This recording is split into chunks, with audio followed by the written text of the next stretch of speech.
Друзья, приветствую вас. Давайте рассмотрим основные события, что произошло и что на сегодня ожидает. Так, ну вот основные котировки на текущий момент времени. Сегодня у нас идет отскок, рост по нефти, американские площадки. Во всяком случае, котировки идут, американские площадки поэтому будут открыты. В Европе праздник Светлый понедельник, поэтому я думаю, европейские биржи, наверное, сегодня закрыты. Вот. Ну и, соответственно, если они закрыты, часть ликвидности не будет. Так, и что у нас с утра? S&P индекс проседает, фьючерс на индекс вчера торговались, Саудовская Аравия в минус, израильская биржа в плюсе. Так, сегодня на утро Китай в легком минусе, Япония тоже в минусе, более тяжелом. Так, золото пока снижается, по палладию плюс, это значит по норильскому никелю будет бонус с утра. Так, и серебро тоже, как и золото, снижается. Так, что касается текущих событий. Ну вот судя по сообщениям, которые Bloomberg публикует, страны, которые участники ОПЕК+, в результате вот этих переговоров, которые были на выходные, сокращают, ну, планируется, заявляется, что будут сокращать добычу на 9,7 миллионов баррелей в сутки. Ну, то, что Мексика заортачилась, отказалась снижать на 400 тысяч, потому что у них, во-первых, все захеджировано, они планируют на этом заработать, и плюс там у них очень тяжкое положение в отрасли мексиканской нефтяной компании, и поэтому останавливать, по мнению министра энергетики Мексики, они возможности не имеют.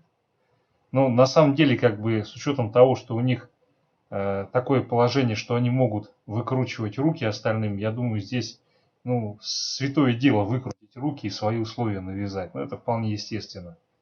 Так, ну и вот вроде бы остальные страны, которые вне ОПЕК+, снизят на 4,3 миллиона баррелей, достигнута договоренность. Итого 9,7 плюс 4,3 получается достигнута договоренность снижения добычи на 14 миллионов баррелей в сутки. Так, ну вот у Рейтер здесь немножко другая информация. Здесь сказано, что несмотря на все эти терки, которые были, согласились суммарно все нефтедобытчики снизить добычу на 20%. 20% это, соответственно, 20 миллионов баррелей в сутки.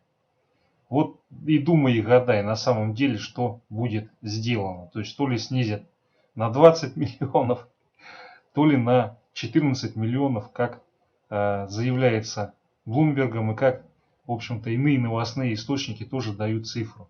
Ну, короче, на глаз снижение будет от 14 до 20 миллионов баррелей в сутки. Во всяком случае, так заявляется. Я думаю, на самом деле это еще спорный вопрос, как будут снижать. Что-то мне подсказывает, пока там не дойдет до банкротства в нефтяных предприятиях соответствующих стран, никто особо ничего закрывать не будет. Но в любом случае, то, что договорились, это плюс для цен на нефть. Причем договорились не на десятку, в итоге, а на большее значение. Ну, формально вроде как на 14, на самом деле получается кулуарные договоренности на 20. Вот, поэтому здесь, в общем-то, для рынка нефти есть возможность для маневра, для отскока.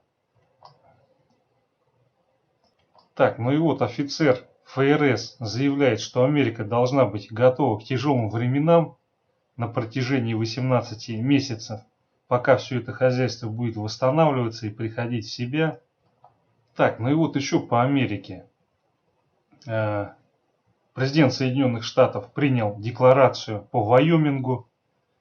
Декларация о том, что штат терпит бедствие.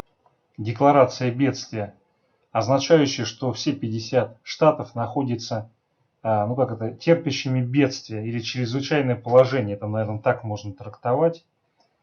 Так, ну вот соответствующее заявление о том, что штат Вайоминг терпит бедствие, то есть чрезвычайная ситуация со всеми причитающимися выплатами и так далее и тому подобное. Ну вот как нормальное правительство, нормальный президент реагирует на коронавирусную инфекцию, на чрезвычайную ситуацию, связанную с ней. Он признает чрезвычайную ситуацию, и казна страны возмещает частным людям, предприятиям все потери, ну, по крайней мере, те, которые с их точки зрения оправданно происходят. Вот, и таким образом вопрос... Так, ну и вот здесь в статье связывается, что текущая ситуация похожа на инфляцию 80-го года. Там была очень непростая ситуация в Америке, когда для того, чтобы бороться с безработицей, решили на основании определенных макроэкономических исследований, там ранее выявили закономерность, что когда растет инфляция, падает безработица, попробовали, увеличили инфляцию, в результате инфляция выросла до катастрофических масштабов, а безработица тоже выросла. Потом оказалось, что корреляция имеет место быть, когда непреднамеренное действие происходит. То есть, когда искусственно увеличивается инфляция, то безработица падать не начинает. Вот. И из-за этого был спровоцирован кризис, вызванный высокой инфляцией в США. Это привело к созданию рейгономики, так называемой. Вот. Но в конечном счете все это победили.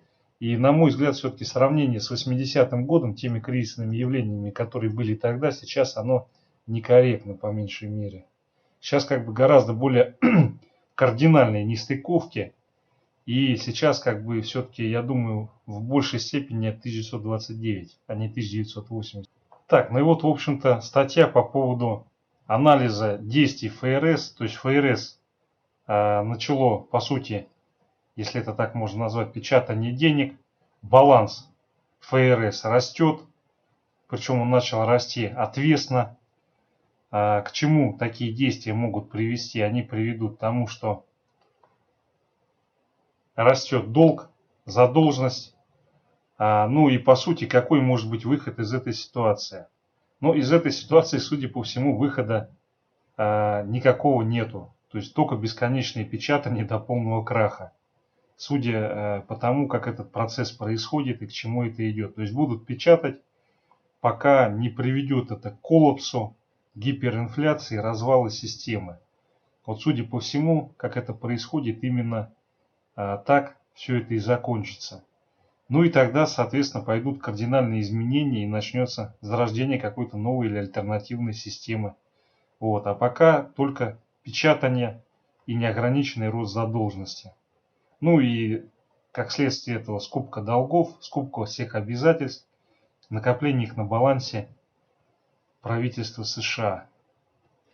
Но с другой стороны, надо отдать должное Трампу, он по сути почти, даже не почти, более 100 лет ФРС это была частная лавочка, а сейчас Трамп сделал так, что ФРС стала не частной лавочкой, она печатает денег ровно столько, сколько нужно правительству США. И все действия, которые происходят, они нацелены на решение создавшейся ситуации, чтобы не было банкротств, не было существенных потерь на текущий момент у коммерческих предприятий и частных лиц.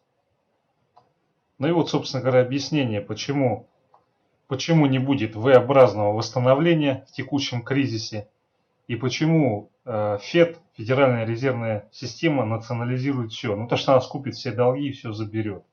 От ипотек и до долгов корпораций и крупных компаний. Ну вот JP Morgan борется за усиление, увеличение стандартов ипотечного кредитования в ожидании того, что будет волна дефолтов и взысканий по ипотечным кредитам. Но на самом деле не будет, я думаю, волны дефолтов, потому что ФРС просто выкупит все ипотеки, и на этом вопрос будет закрыт. Так, ну вот возвращаясь к нашей самой болезненной сегодня теме, помимо ОПЕК и мозгокрутства ОПЕК и G20 по поводу нефти, ситуация с развитием коронавируса. Ну вот здесь приводят графики. Этот график он указывает на количество выявленных случаев коронавируса. И здесь, соответственно, есть плата, то есть ситуация вроде как стабилизируется. Но на самом деле говорить о том, что уже как бы прошла эпидемия, то есть пик пройден и все, начинается ремиссия, восстановление. То есть можно говорить, когда он хотя бы на треть от максимальных значений сходит, то есть это где-то в район от 600, 700, 600. Пока такого нету, говорить об этом рано, хотя, опять же, подчеркну, исходя из схожих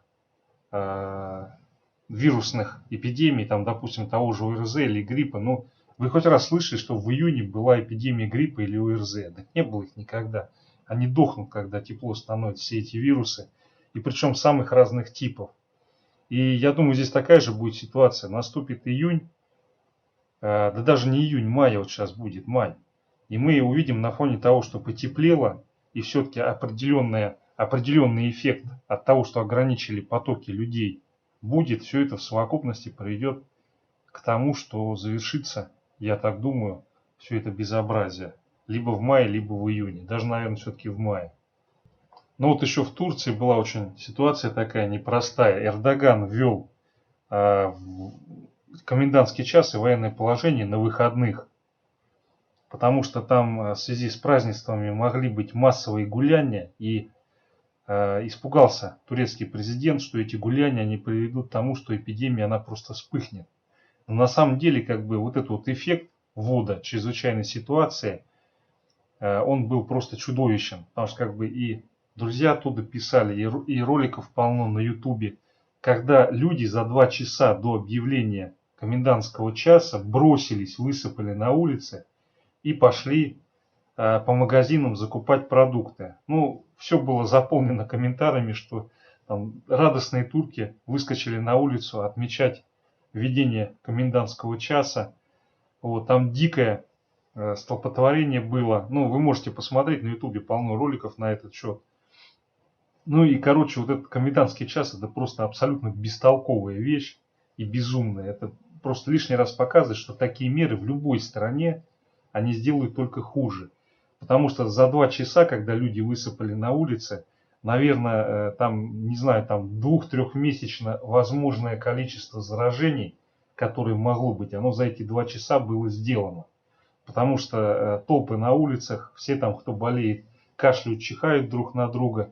Ну и, короче, я думаю, что в любом случае введение комендантского часа и таких жестких ограничений, оно только ухудшит ситуацию и для людей, и для распространения эпидемии, и вообще в целом для экономики. И так в любой стране, не только в Турции.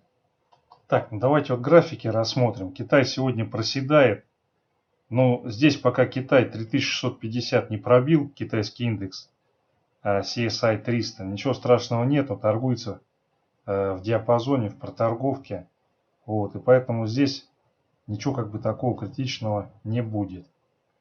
Так, далее индекс доллара. Индекс доллара снижается, но у него осталось ему немножко дойти для того, чтобы сильный уровень отработать 98.29. Тем не менее, вот он сейчас снижается, но у него оставил он меточку опять на 100,72. Это раз. И вторая меточка это на 103,1. И вот как только он здесь цель, траекторию движения отработает, пойдет он на 100,72 и сюда вот на 103,06. Вот. Но на мой взгляд, пока еще вот эта траектория движения, она себя не исчерпала. То есть здесь высока вероятность того, что он все-таки сходит на 98.29, возможно даже и ниже. Несмотря на то, что он сейчас вот пытается разворотную формацию нарисовать, на мой взгляд, пока по евро еще игра не сделана. То есть евро еще должен отрасти к доллару. Так, ну и вот, в общем-то, евро-доллар. Но судя по месячному таймфрейму, игра здесь идет очень бурная. И вот эта проторговка, она с наибольшей степенью вероятности должна инициировать все-таки движение на 1.23. То есть вот судя по тому, как здесь идет набор позиций, проторговка, во-первых, вот эта цель не отработана 1.16. И потом, я думаю, все-таки достаточно высока вероятность, что его затащит вот сюда.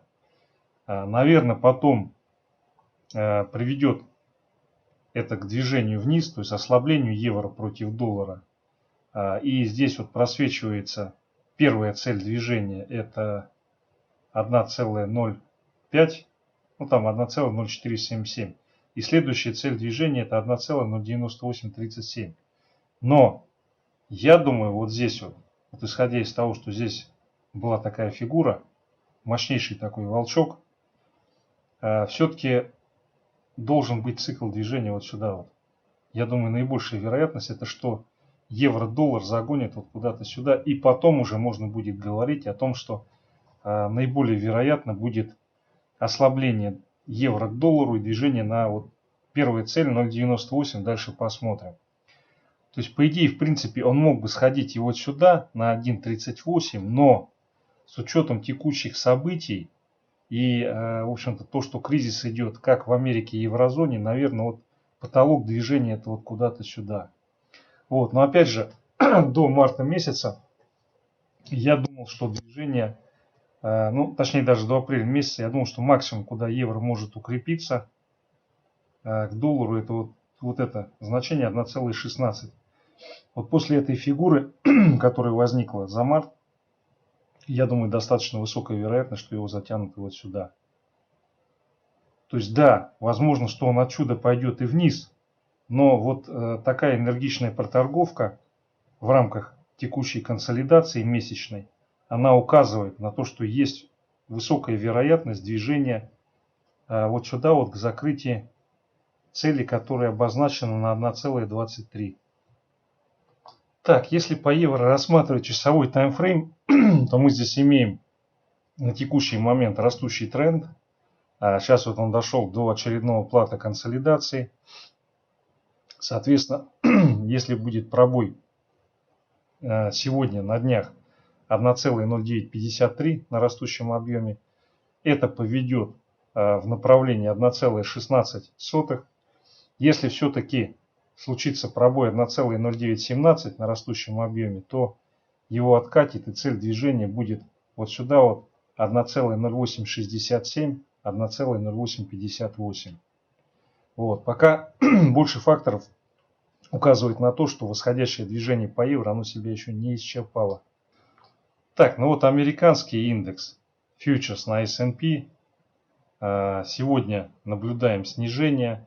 Но здесь дневка из-за выходных не очень корректно отображается. Там суббота почему-то захватывается. Вот. Ну вот, берем недельку. Неделька, она более в данном случае корректна. Либо часовик, либо неделька. Что мы видим? Сейчас намечается на сегодня движение вниз. Но здесь видите, в чем момент. Он не отработал до конца вот эту траекторию наверх. То есть здесь вполне как бы может быть сегодня и проторгуемся пониже. Но в любом случае сохраняется вероятность того, что движение вот сюда, вот на 2826 и даже как вариант на 2880, она все-таки есть. Но вот если часовик смотреть, у нас здесь следующая картина возникает по американскому рынку. Вот у него цель движения для снижения находится на 2727 по фьючерсу S&P. Далее, либо здесь проторговка, либо, возможно, от текущих значений разворот движения на 2824, вот сюда вот. В том случае, если будет пробитие 2701, то вот этот вот пробой, он сразу приведет к движению на 2640. И далее, если все-таки пробивает 2625-2623, его покатит на 2576 и далее на 2500, вот сюда вот в этот диапазон. Пока, несмотря на то, что здесь такое резкое скачкообразное снижение произошло, он пытается консолидироваться в районе 2740. И в том случае, если эта консолидация завершится выходом наверх, то мы увидим сегодня-завтра движение на 2824 и в перспективе не 2850. Если все-таки будет пробитие и движение вниз, имеется в виду первое пробитие 2700, то возможно вот здесь вот по факту проторговки, вот в этом диапазоне и набора позиций он вернется на отработку цели 2825-2850. Вот. Но если будет пробитие 2620, тогда, конечно, его укатит вниз. И здесь уже в ближайшее время о каком-то росте по Америке и по нашему фондовому рынку говорить не придется. Вот. Поэтому на сегодня первая цель это что проторговка приведет к движению на 2824. это будет в том случае, если сегодня не пробьет 2700. Вот если здесь пробои на растущем объеме и закрепления не будет, то высока вероятность движения наверх. Если все-таки здесь будет пробой, тогда возврат пойдет вот сюда, вот в эту консолидацию. А дальше уже, если при снижении будет рост объемов, скорее всего, произойдет слом вот этого растущего движения и возврат, первая цель которого 2500. В том случае, если даже вот исходя из этой корректировки задерживаемся здесь, то, скорее всего, сегодня-завтра увидим дальнейший рост. Все, спасибо.